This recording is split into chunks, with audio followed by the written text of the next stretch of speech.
500 ఏళ్లుగా కోట్ల మంది కన్న కళ సోమవారం సాకారమైంది. అయోధ్యలో బాలరాముడి ప్రాణప్రతిష్ఠ నభూతో నభవిష్యతి అన్న రీతిలో సాగింది. ప్రపంచం మొత్తం ఒక్కసారి అయోధ్య వైపు చూసింది. ఈ బృహత్తర కార్యాన్ని వేలాది మంది ప్రత్యక్షంగా, కోట్ల మంది టీవీలలో చూసి తరించారు. ప్రాణప్రతిష్ఠ రోజు కేవలం ఆహ్వానం ఉన్న వారికి మాత్రమే దర్శనం చేసుకునే భాగ్యం దక్కింది. మరి సాధారణ భక్తులకు ఎప్పటి నుంచి దర్శనం, ఎలా దర్శనం చేసుకోవాలి అనే ప్రశ్నలు అయితే ఉన్నాయి. మరి సాధారణ భక్తులు ఎలా దర్శనం చేసుకోవాలి, దర్శనం వేళలేంటి, పూర్తి వివరాలను ఇప్పుడు తెలుసుకుందాం. జనవరి 23 నుంచే అయోధ్యలో సాధారణ భక్తులకు దర్శనం చేసినందుకు వీలు కల్పిస్తున్నారు. అందుకు సంబంధించిన వివరాలు, అలాగే హారతి దర్శనం వేళలను కూడా అయోధ్య అధికారిక వెబ్సైట్లో అందుబాటులో ఉంచారు. శ్రీరామ జన్మభూమి తీర్థక్షేత్ర అధికారిక వెబ్సైట్లో ఉంచిన వివరాల ప్రకారం ఉదయం 6:30 జాగరణ హారతి ఉంటుంది. ఉదయం 7 గంటల నుంచి భక్తులకు దర్శనం చేసుకునేందుకు అనుమతి ఉంటుంది. ఉదయం 11:30 గంటలకు అయోధ్య రామాలయ దర్శనం కొనసాగుతుంది. ఆ తర్వాత మధ్యాహ్నం 2 నుంచి సాయంత్రం 7 గంటల వరకు దర్శనం చేసుకునేందుకు వీలుంటుంది. అలాగే 7:30 గంటలకు సంధ్యాహారతి ఉంటుంది. జాగరణ హారతి, సంధ్యాహారతిని దర్శించుకోవాలని కోరుకునే భక్తులు ఆన్లైన్లో బుక్ చేసుకోవాల్సి ఉంటుంది. జాగరణ హారతిని దర్శించుకోవాలి అనుకునే వాళ్ళు ముందు రోజు బుక్ చేసుకోవాల్సి ఉంటుంది. అయితే సంధ్యాహారతి చూడాలనుకునే వాళ్ళు అదే రోజు బుక్ చేసుకున్నా సరిపోతుందని వెల్లడించారు. అయోధ్య రామయ్యను దర్శనం చేసుకోవాలి అనుకునే వాళ్ళు ఆన్లైన్లో బుక్ చేసుకునే వెసులుబాటు ఉంటుంది.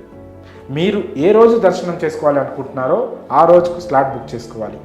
ముందుగా మీరు అధికారిక వెబ్సైట్ని ఓపెన్ చేసిన తర్వాత మీ మొబైల్ నెంబర్తో లాగిన్ అవ్వాల్సి ఉంటుంది. మీ ఫోన్కి ఓటీపీ వస్తుంది. దానిని ఎంటర్ చేసిన తర్వాత మీరు లాగిన్ అవుతారు. హారతి దర్శనం ఏదైనా మీరు బుక్ చేసుకోవచ్చు. హారతి అయితే నిర్దిష్టమైన సమయాల్లో మాత్రమే ఉంటుంది.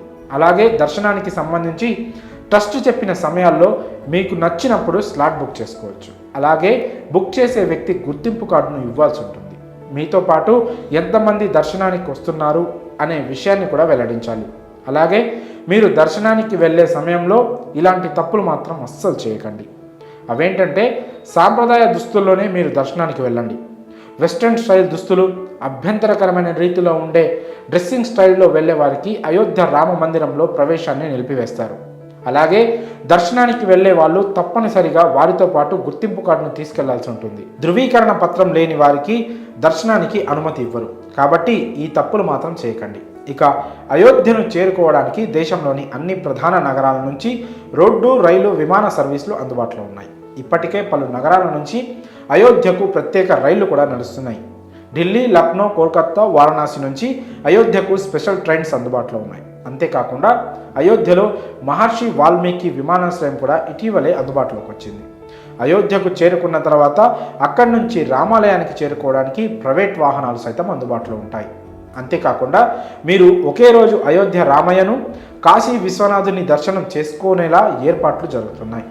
అయోధ్య, కాశీ మధ్య హెలికాప్టర్ సర్వీసులను ప్రారంభించేందుకు సైతం ఏర్పాట్లు చేస్తున్నారు. అవి ప్రారంభమయ్యాక భక్తులు ఒకే రోజు రామయ్యతో